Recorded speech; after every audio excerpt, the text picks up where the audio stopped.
Hey everyone, welcome to Running Retro. So today we're going to take a look at Ristar and Rocket Knight Adventures final bosses, and what the subtle differences between the two are. When we played these on stream, both were really good games, and I enjoyed both of them a lot. But there did seem to be something about Rocket Knight Adventures that I found a little bit more frustrating than Ristar, and it got me thinking about what it was. So let's take a look at these two bosses, their patterns, their attacks, and see what makes them tick and why one might be a better approach than the other. So let's start with boss battles and how long they take to get started. As you can see, Rocket Knight Adventures takes a lot longer to get started than Ristar. Ristar, you're pretty much right into the action, but Rocket Knight Adventures, it takes a bit, and every time you die, you have to come back and wait for this. Now, you've just gone through the entire game. Your adrenaline's running high. You're at the final boss.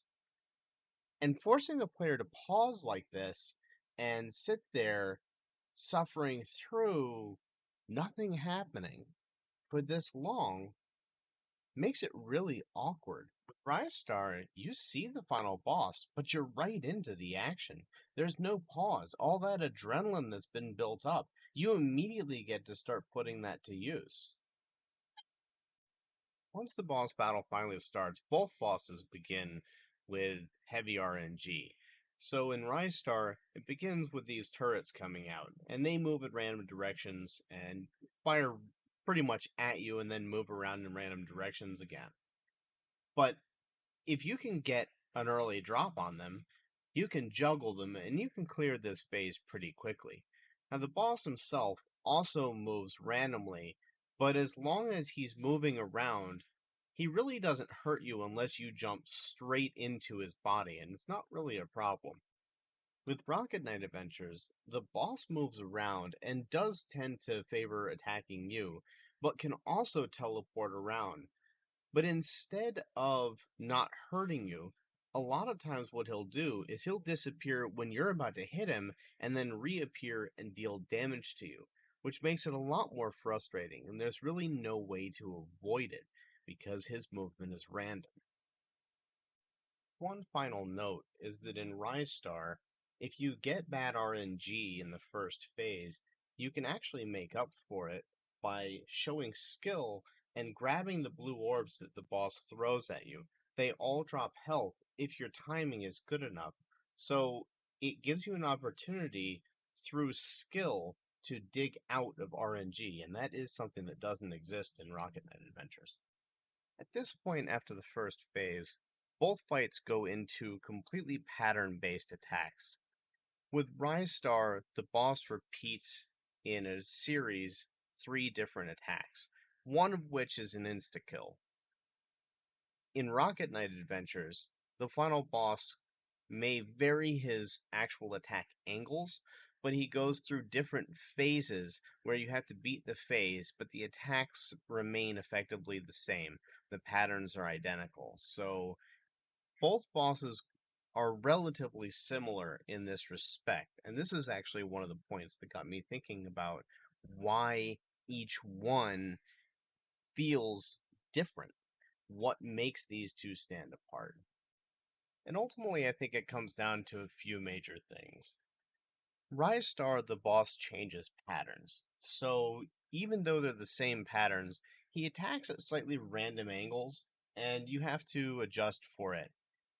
You get a lot of opportunities to make up for your own mistakes, but you don't get that punished in a lot of ways in Ristar. Because if you make a mistake, you had complete ownership of that mistake. In Rocket Knight Adventures, once you get through the first pattern, which is somewhat frustrating because of the boss having a large hitbox and hitting his weak point being so difficult, combined with him teleporting around the place and just bodying you all the time, once you get past that, he's so consistent and he's so patternistic that it gets boring as you continue to fight him. The first time you see it, or the first couple times you see it, it's a challenge, but after that, it stops being a challenge and it just becomes repetition, going back to seeing what happens in the first phase. And there is the surprise boss fight after the end of Rocket Knight Adventures, which is something I'm personally not a big fan of. It's fine, but after you spend so much time on a boss that you have to repeat so many things on, it can feel very frustrating and very demoralizing to then just get a game over and get chucked back. The fact that you have to go beat the entire final boss fight again, too, is just a bit much.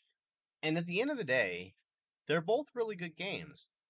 But Ristar, with its fluidity and its entertainment, even during pattern based boss battles, because it shifts things up and changes things so much, versus the incredible repetitiveness of Rocket Knight Adventures, Ristar just has the better final boss. They're both really good at the end of the day, but Ristar edges on the side of perfection, while Rocket Knight edges on the side of imperfection.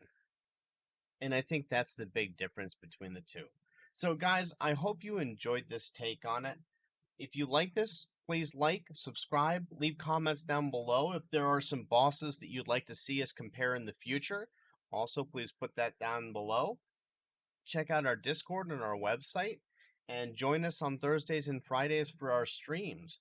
We will be doing one tech video on the first Tuesday of every month, and we'll be doing a gameplay video of some sort on the first Wednesday of every month, so make sure to check those out, and we will see you guys soon. Thank you very much.